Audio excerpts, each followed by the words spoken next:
Welcome. I think that we're live, everyone.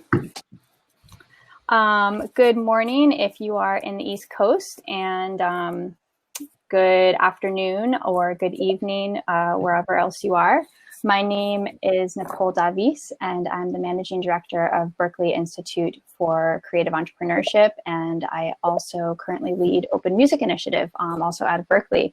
I'm really pleased to have this panel. We don't have a ton of time, so I am going to jump right in. This is a discussion on music models for the new creative economy, and if I'm being honest, I could talk to these folks and about this topic for much longer than we have. I'm really excited to be bringing these people together. So on our session today, we have Austin Robey, who is co-founder of Ampled. We have Tery Tyldesley, who is a board member of Resonate, as well as a songwriter and producer herself. And we have Josephine Shettty, who is an organizer in the Union of Musicians and Allied Workers, and is also an artist under the name of Kohino Orgasm. I don't know if I said that right. That's my first time saying that out loud. And I'm really excited for this conversation. So I'm gonna hand the mic over to you all. You know, what most excites me about this is how do we start putting control back into the hands of creators and consumers, into the hands of people who love music, and how do we start having those conversations directly with the people that care most about this thing that we all really value. And so I'm curious for each of you, and Tery, maybe we'll start with you because Resonate has been around for a little bit now. What most interested you about when Resonate was forming, and what got you interested in joining? I first came across Resonate a few years ago, and I joined as an artist because I was very fired up by the vision of Resonate, and I was working at Music Tech Fest at the time, and gradually got more involved, and then got proposed to stand as a board member, got elected, and and the thing that's really inspiring about it is some very fundamental principles, which are that you know, there should be a fairer system in music, particularly for, you know, especially for artists, that people should own the tech they use and have a say in how it's run, and also a share of the profits. And those are all things that we're building at Resonate, and we've been gradually building over a period of years. We've got you know, thousands of members, and want to grow as much as we can to give artists a better deal. And we're starting off with streaming. We pay twice as much as standard platforms, but it's not the be all and end all. We've got big plans for allying with other cooperatives, for working in the field of digital identity and privacy. So there's a lot going on. Yeah, thank you. You know, I think for a lot of people, often their first introduction to a co-op is like, you know, where you go to get like the good vegetables and your tea tree oil and your like nutritional yeast or whatever. And it's got that like lovely smell and all the cool people. But ultimately, like you said, it's really about like passing the profits directly to the people involved and having control over the system that you're a part of, which I love. Austin, I think I found out about y'all on Twitter, and I was intrigued immediately, and then I checked out your website, and I have to say, you know, I know this is not the focus of the talk, but I love how you do terms and conditions. It's so accessible, and I think it's everybody should look at the website and how they sort of run down what's usually like a really boring legal document, and you made it so interesting and engaging. It's definitely the most time I've ever spent on a terms and conditions page, but which I think kind of speaks to like the values and principles of something like that. Can you talk a little bit about what was the mindset and what was your thought process in forming Ampled? Yeah, so the easy way to describe Ampled is it's kind of like a Patreon-like platform for musicians, collectively owned by the artists and workers. So our goal, you know, we want to build a more sustainable, inclusive, democratic, transparent online economy. And the way to do that, I think, means opening or lifting up the hood and kind of like showing what the inner workings of the business are like. So we've spent, a decent amount of effort, and it's a continual effort of showing kind of like the workings of the business. So that means like we want to make sure that terms are clear, accessible, readable, and hopefully if we do it right, even entertaining to read. So we have like TLDR sections, cartoons, and we have actually the team that builds Ampled is over 20 active contributors now, including a former lawyer from Patreon. So we have like a pretty good brain trust of people to actually build out terms that are extremely fair, and that we can actually like not hide them as fine print, but bring them to the forefront. So the next step for us is actually to expand upon a readable privacy policy and add kind of like explainer videos inside the legal text as well. So like not only what's in it, but what's not in it is important as well. I love that. I love, I've been talking to some folks over the last year about sort of this concept of like education built into a platform, and how, a platform can serve as an empowerment tool for artists to use, not only to like get their music out there and to have transparent and accurate payments, but also to educate people about sort of how these systems work. So Josephine, I just learned that not only have you been working with the Union of Musicians and Allied Workers for a little while, but that even previous to that founding, that you and your group of organizers had a lot of other wins and campaigns recently. And so can you talk a little bit about, what the power has been of bringing musicians together to have a collective voice, and what catalyzed ultimately the decision to form the union? Yeah, so the union launched in May, and it was at the first, it really took form and catalyzed because of the COVID-19 crisis, which was just exacerbating, as we've seen, existing forms of injustice in our society. And music workers are experiencing, and were especially at the start of the crisis, experiencing a more pronounced lack of justice in our industry that already existed. And so we took hold of the moment by organizing together for our collective care, for our collective stability and health, by advocating for the expansion of unemployment benefits in the CARES relief package.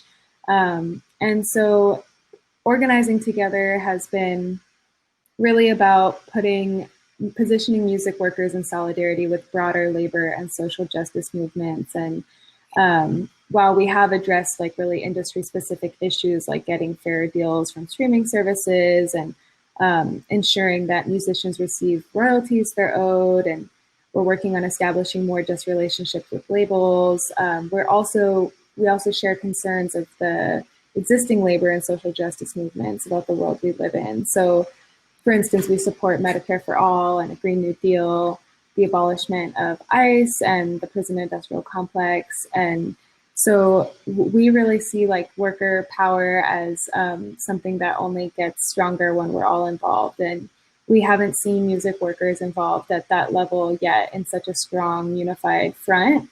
So that's what we want to be, as like a platform for collective action.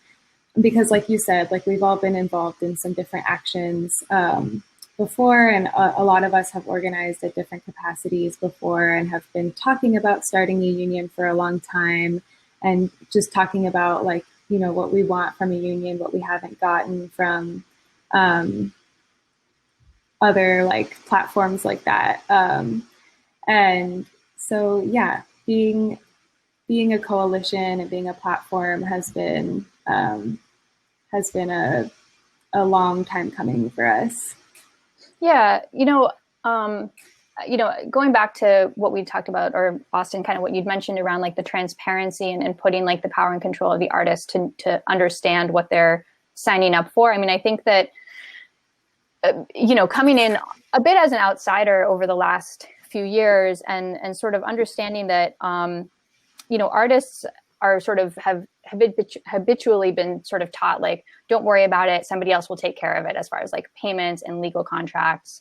And then also at the same time, it's been sort of purposefully difficult to understand. And, contracts and streaming rates and all of these pieces have been really confusing, perhaps on purpose. And so I guess I'm curious, what do you think is sort of this next generation of how we break down these like layers of confusion from all of your perspectives? Like, how are you all doing that in your respective places? But then, what do you think a new economy looks like, where we sort of like wipe away the confusion and start again, like connecting creators and consumers directly to each other? And anyone who wants to jump in. Well, I think Austin's point about transparency is absolutely the key to all this. And at Resonate, we publish the streaming rates. Everyone gets paid the same. There's no black box accounting like there is with other streaming platforms. And I think that knowledge, those statistics are very, very powerful. And if you look at research that's been going on in the music space, whether it's about inclusivity or pay, the more transparency there is, the more ammunition there is, and building blocks really to change things. And also with COVID, it's really laid bare what an extractive system we have, particularly for musicians and allied workers. For example, the Featured Artists Coalition in London did some research that found that for emerging artists, 90% of their income is from live. So if you switch off live, there's very little left. And we are at a very pivotal moment right now, I think. Thank you. Yeah, it is interesting. Like ultimately, right now, it's sort of laid bare some of the models or structures that we thought were going to support artists. And immediately when live evaporated, we saw that it was a really different model than we had all sort of thought was going on. I know that some of you are sort of like newer orgs, but I'm curious, looking and Resonate, how is it a few years old? Is it older than that, Tery? Yes, it's certainly been going since 2016. Oh, okay, awesome. So I guess my question is, how do smaller entities start linking together and building this new economy? I mean, I think that, again, Resonate's a bit of a pioneer in the space, but what I'm assuming is going to be happening is that there are going to need to be new structures, because I don't see, at least in the United States, live music coming back anytime too soon. My husband is a DJ, and he certainly has no desire to be in a closed room with a bunch of people shouting. And so how do we start to look at, and I'm curious, Josephine, I know you're in touch with a ton of artists in your community. What are new systems? What are new ways that people are experimenting? And, Austin and Tery, I'm curious, have you been connecting with other startups or co-ops? How do things start to link together, and how do people start to sort of build this new economy from the ground up? I think I'll just start off quickly in essence of placing musicians in solidarity with other workers. A big task of our union has been finding our points of unity and finding our intersections with different movements. And there's just so many ways that music workers can connect with other coalitions and build strength in our movements. And I love what Tery said about generating more revenue from streaming services and getting musicians and artists involved in like the ownership of the tools that we use. And I think redistributing resources is like a big step for the future of the music economy, because so much is hoarded in the hands of so few and gatekept, really. Like you're saying, there's so much that goes into like our contracts and our negotiations, and a lot of that power is not in the hands of especially working musicians in the industry's lowest economic strata. And so we see like redistribution of resources as like a big step. And I actually was really interested to see, there's a musician, Jeff Tweedy, who's in the band Wilco. He recently announced that he's going to commit 5% of all future revenue he earns as a songwriter to organizations committed to racial justice. And he sees this as a step towards reparations in the music industry, which is also a form of redistributing resources. And so I was excited by that. I mean, I don't know if that exactly is the answer, but like Jeff Tweedy himself says, it's a start that we've never seen before. And so especially with this pandemic, I think we're seeing a lot of things we've never seen before. And so we're really primed to innovate right now in our industry? I think, I mean, there's a lot of opportunity for different organizations to come together. I think we're in an age where tools and companies keep consolidating power. So having more options is a good thing. If we have more autonomous artist-run sustainable options, I think that's a healthier thing for the community. Where I think there's a lot more room to come together is through solidarity and organization between artists and tech workers, because I think there's a lot of overlap there in interest and frustration. Yeah. So that is something that we've seen, at least with Ampled, with our base of contributors. So we have over 20 people. I think 80% of us are musicians, but also come from tech companies, whether it's Spotify, Google, Kickstarter, Patreon, and there's a shared frustration with the existing tools out there. So there is a lot of room, I think, where tech workers and musicians can come together. So I have a question about geography, because Austin, I completely agree that sort of there is sort of this strength in numbers. And so obviously each of your, Josephine, you mentioned that the union is global, and it's I think important to mention that because we're sort of like in Europe right now, we're in Spain.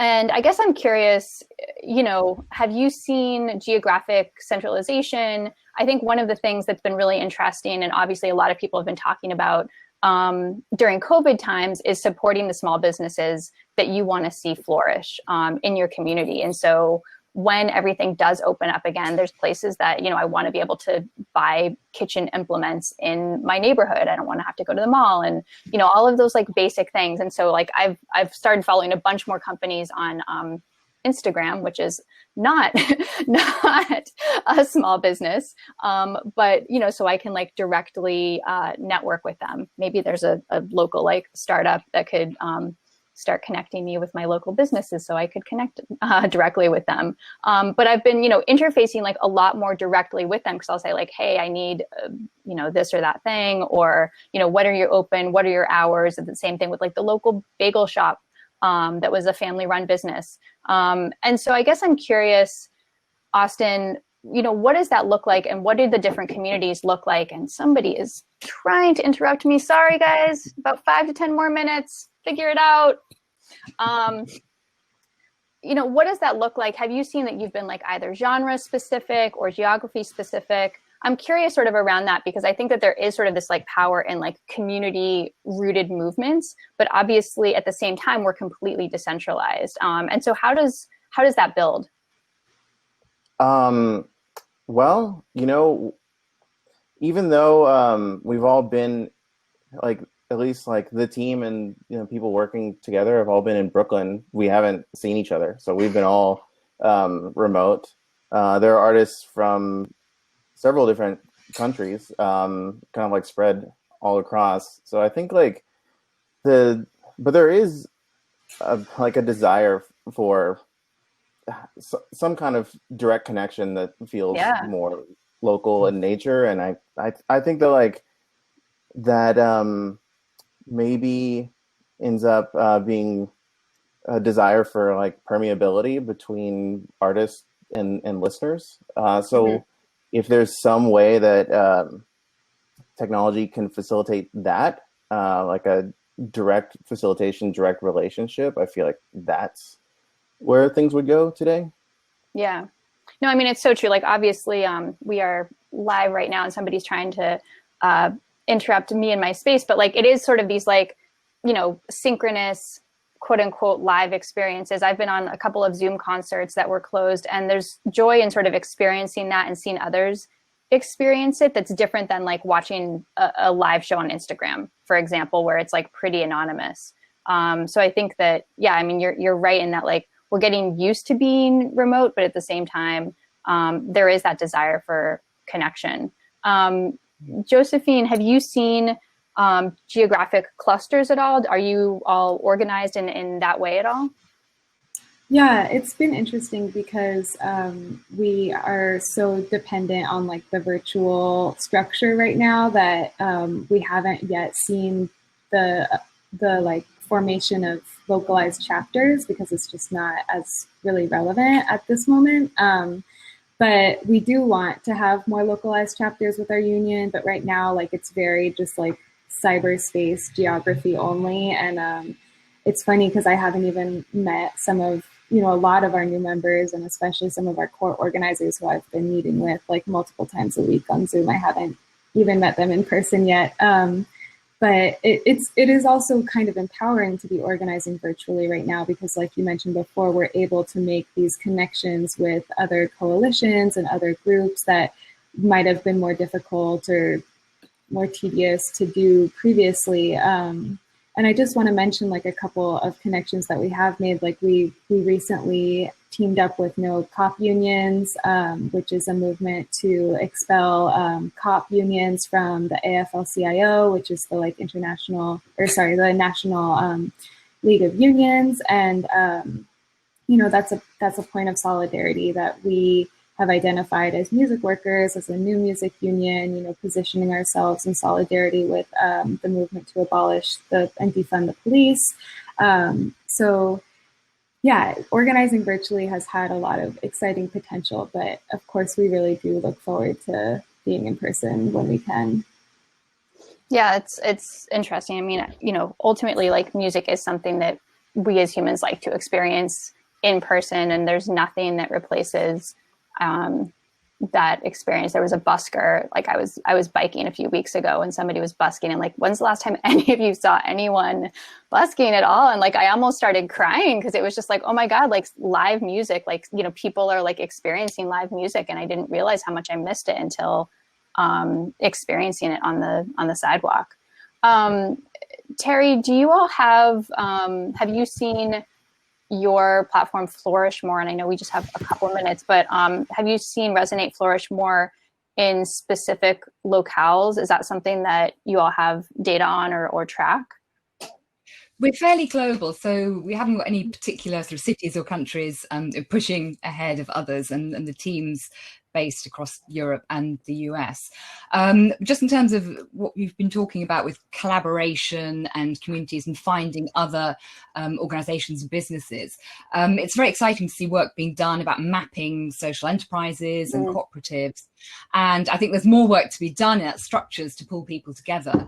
But the sheer power when you've got organizations with similar values in the same space is huge. We were part of some research at Nesta in the UK, and they brought together, you know, a phone co-op and a taxi co-op.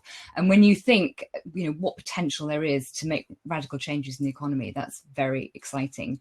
And there's actually some very interesting research from the New York University CIC showing that globally there's real interest in radical policies. People want change. There's a real thirst for it. So both at the very local level and at the very, you know, global level, there's so much going on. Well, I'm super encouraged. I want to thank you all. I think we're just at about time, but I am very encouraged at these new models. And Tery, thanks for pioneering the space. And Austin and Josephine, thanks for coming in to represent.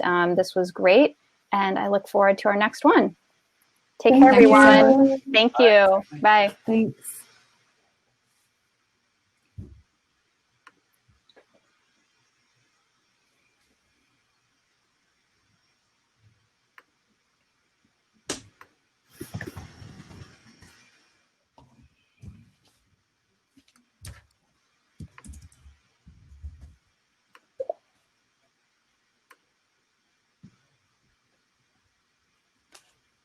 All right, it was nice to meet y'all. Lovely to meet you, and great to stay in touch. Yes, I would love to. Super exciting. Okay. All right, nice to meet y'all. Bye. Bye. Bye.